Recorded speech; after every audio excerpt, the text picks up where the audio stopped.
तो आप सभी का स्वागत है आज के इस क्लास में। और जैसा कि मैं आपको बौद्ध धर्म बता रहा था, और बौद्ध धर्म में आज ये अंतिम लेक्चर है। ठीक, इसके बाद हम आगे छोटे छोटे टॉपिक्स हैं बौद्ध धर्म खत्म होने के बाद।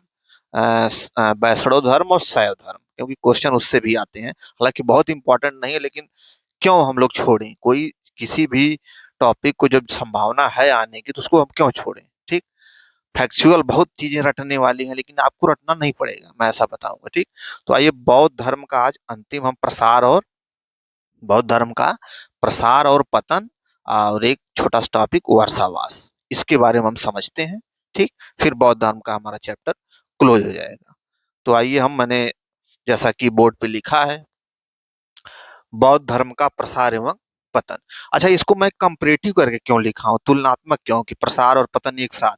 क्योंकि जैसे आप को किसी भी एग्जाम का मेंस लिखना हो, जैसे पीसीएस का मेंस लिखना हो, यूपीएससी का मेंस लिखना हो, तो जब आप मेंस लिखेंगे तो ऐसे कंपैरेटिव करके पढ़े रहेंगे तो आपको दिमाग में चीजें क्लिक करेंगी तुरंत, कि हाँ प्रसार इस वजह से हुआ, फिर उसी वजह से उन्हीं में कुछ कारणों से पतन भी हो गया।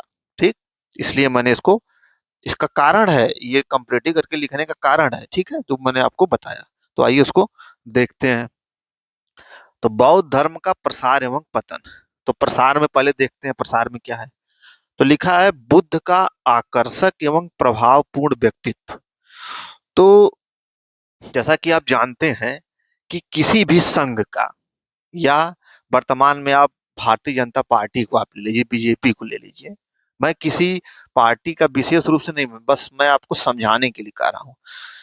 जैसे बीजेपी का आप ले लीजिए, बीजेपी का आप देखेंगे कि इस समय बीजेपी को मुख्य रूप से कौन लीड कर रहा है, जिसके दम पे बीजेपी खड़ी हुई? मोदी जी। तो यानी कि किसी भी संगठन या किसी भी संघ का जो लीडर होता है, जो नेता होता है, उसके व्यक्ति पे, उसके बोली पे, उसके भाषा पे, वो जनता को कैसे आकर्षित करता है, उस पे सारी चीजें डिपेंड करती हैं।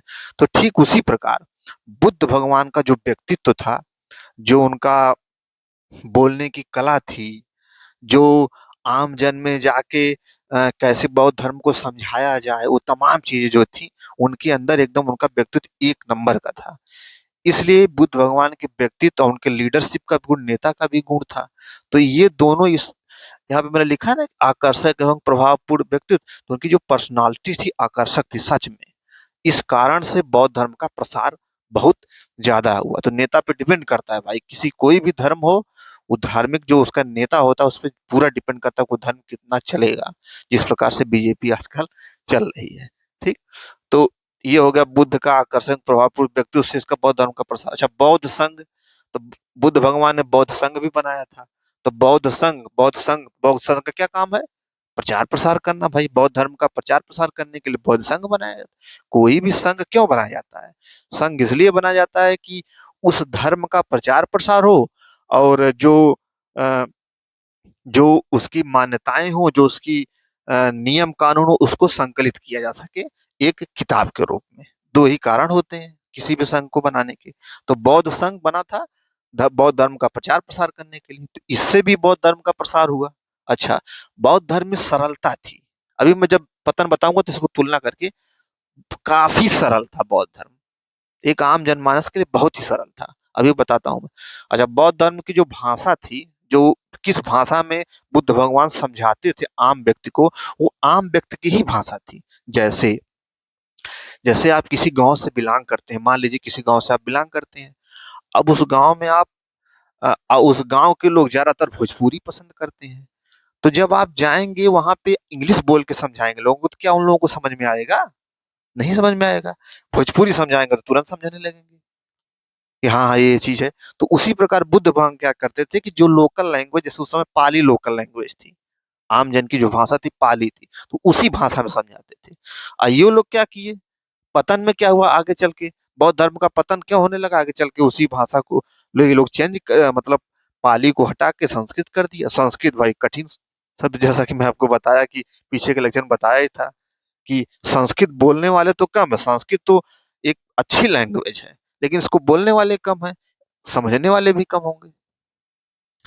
तो इस कारण से भी, इस आम जन की भाषा में समझाया जाए, इस कारण से भी बौद्ध धर्म का प्रसार हुआ। अच्छा, बौद्ध धर्म को समर्थन ढेर सारे राजाओं व संगठनों का मिला।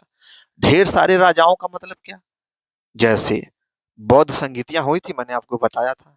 तो बौद्ध संगीतियां में काला अशोक क्या था? काला अशोक ने बौद्ध संगीति कराई, यानी कि बौद्ध धर्म को सपोर्ट कर रहा है भाई, तभी तो बौद्ध संगीति करवा रहा है।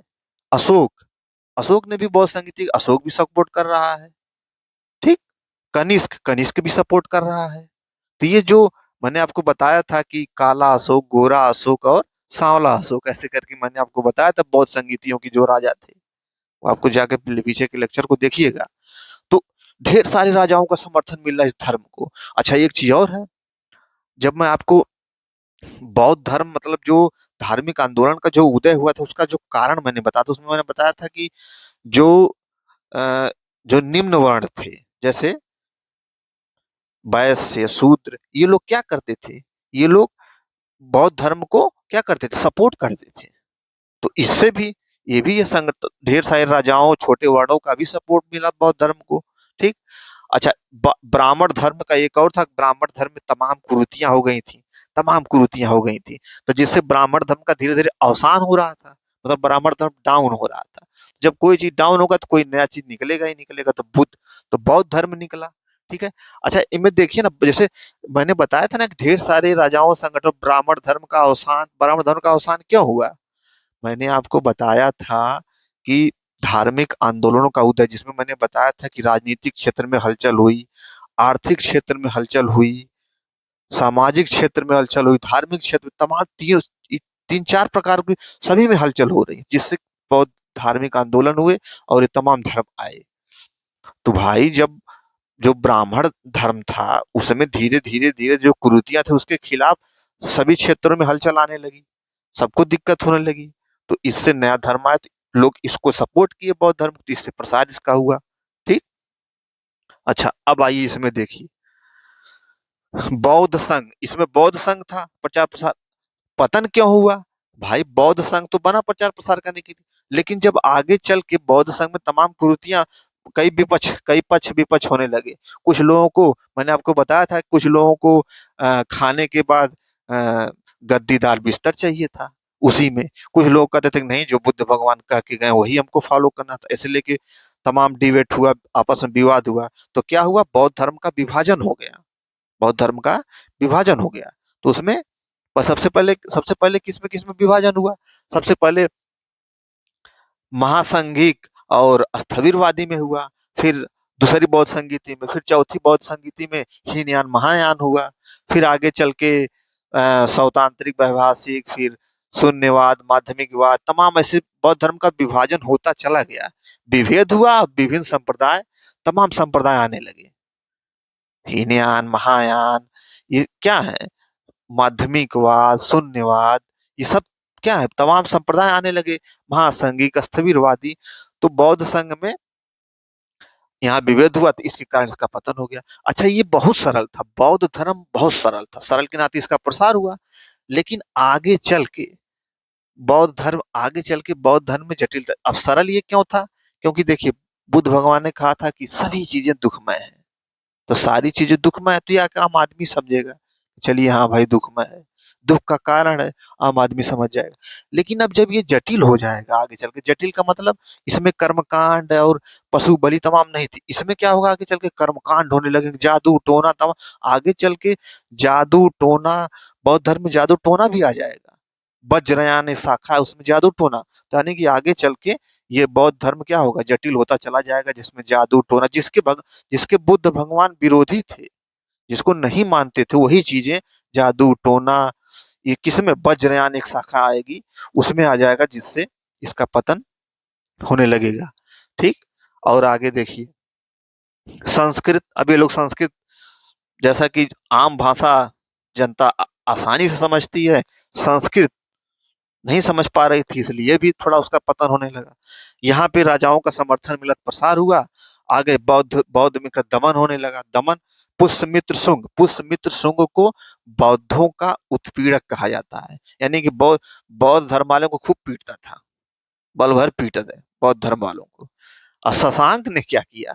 शशांक ने क्या किया कि जो जिस वृक्ष के नीचे बुद्ध भगवान को अ, ज्ञान प्राप्त हुआ था, जिस वृक्ष जिसको बोधि वृक्ष कहते हैं, उसी को कटवा दिया।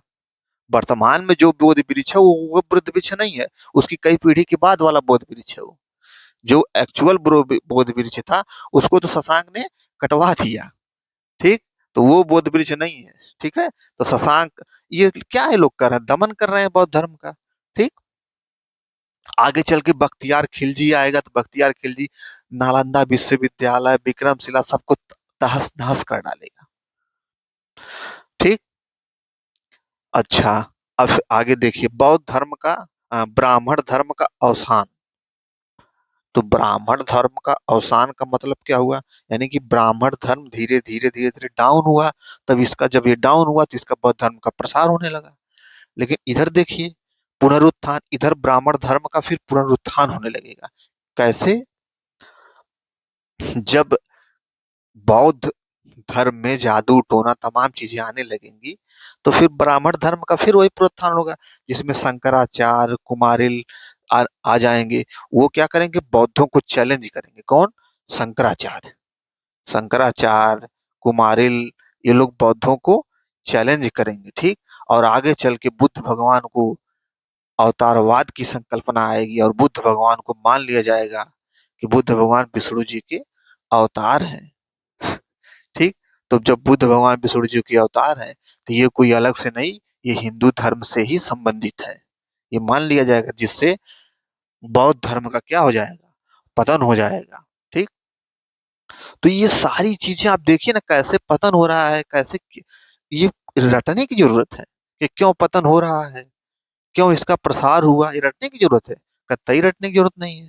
ठीक, तो ये तो हो गया आपका जटिलता संस्कृति, ये आपने पढ़ ही लिया। अब एक छोटा सा टॉपिक और है ये, जैसे वर्षावास, छोटा सा टॉपिक है, इसको भी हालांकि बताना नहीं चाहिए लेकिन मैं बता देता हूँ। वर्षावास, वर्षावास का मतलब क्या है, अर्थ, इसका पहले अर्थ समझिए। वर्षा, वर्षा वास, वर्षा माने वर्षा ऋतु, वास माने वास करना, रहना।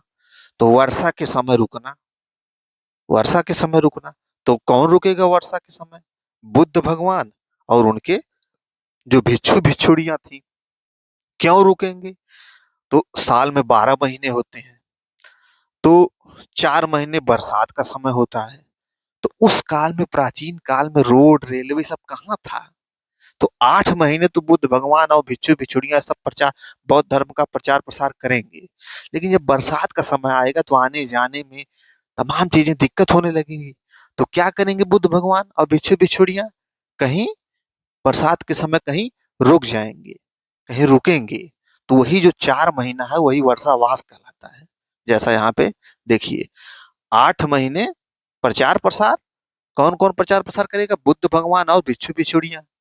8 महीने तो प्रचार प्रसार करेंगे, 4 महीने जो है निवास करेंगे। क्यों निवास करेंगे, क्योंकि बरसात का समय है।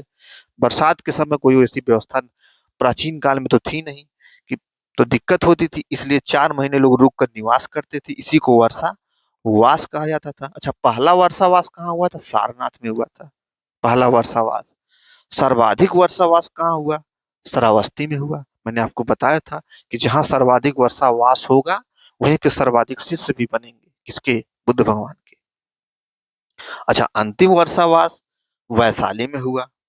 अच्छा, ये लोग क्या करते थे, जैसे वर्षावास में अपना 4 महीने रुके। ठीक, तो रुकने के बाद जब वर्षावास खत्म होता था तो एक, जब खत्म हो जाता था एक पर्व मनाते थे लोग। उस पर्व को क्या कहा जाता था, वर्षावास समाप्ति के बाद एक पर्व मनाते थे लोग, उसको कहा जाता पवरण। पवरण, समाप्ति के बाद पर्व, पवरण कहा जाता था। अच्छा, ये पवरण, इस पर्व में होता क्या था, इस पर्व में होता था कि जैसे जो भिक्षु भिक्षुड़ियां हैं, जो ये लोग हैं, ये लोग क्या करते थे, जैसे जो इनसे गलती हुई, जो उसको क्या करते थे, अपनी गलती को एक्सेप्ट करते थे कि हाँ मुझसे गलती ये हुई, अब मैं आइंदा गलती नहीं करूंगा। ठीक, तो तो उसको क्या हम कहते थे, यहाँ पतिमोक्ष मैंने लिखा है, अपराध स्वीकार करना, जो भी गलती हुई इसको स्वीकार करना और फिर कहना कि आगे गलती नहीं होगी, उसको हम क्या कहते थे, पतिमोक्ष। अच्छा, एक क्वेश्चन मैं आपसे पूछता हूँ, अब ये बताइए कि गलती को स्वीकार करना और आगे गलती नहीं करना, इसको पतिमोक्ष कहा जा रहा है। तो इस पतिमोक्ष की चर्चा कहाँ मिलेगी, बताइए आप। पतिमोक्ष की चर्चा, दिमाग लगाइए। मैंने आपको बताया था किस पिटक में मिलेगी, विनय पिटक में मिलेगी। क्यों? क्योंकि विनय पिटक में क्या था, बौद्ध संघ के लिए रूल्स रेगुलेशन थे और उसके सदस्यों के रूल्स रेगुलेशन थे। तो रूल्स रेगुलेशन तो ही है ये पतिमोक्ष, ठीक है। तो इसकी चर्चा वहां मिलेगी। अच्छा, मैंने ये सब सारी चीजें मैंने आपको बताई। पतिमोक्ष क्या है, पौराण क्या है, पौराण त्योहार है, पतिमोक्ष की चर्चा कहाँ मिलेगी, ये पतिमोक्ष की चर्चा कहाँ मिलेगी मैंने ऐसे लिख दिया। तो आप कहाँ मिलेगी, विनय पिटक में, ठीक है। विनय पिटक में पतिमोक्ष अधिकार, अपराध को स्वीकार करना। तो भाई ये हो गया आपका बौद्ध धर्म। अब बौद्ध धर्म समाप्त हुआ। आगे हम क्या बताएंगे, वैष्णव धर्म के बारे में बताएंगे, फिर शैव धर्म के बारे में बताएंगे, ठीक है। तो इसको एक बार आप रिवाइज करिए, ठीक है। और मिलते हैं आपसे अगले लेक्चर में। Thank you.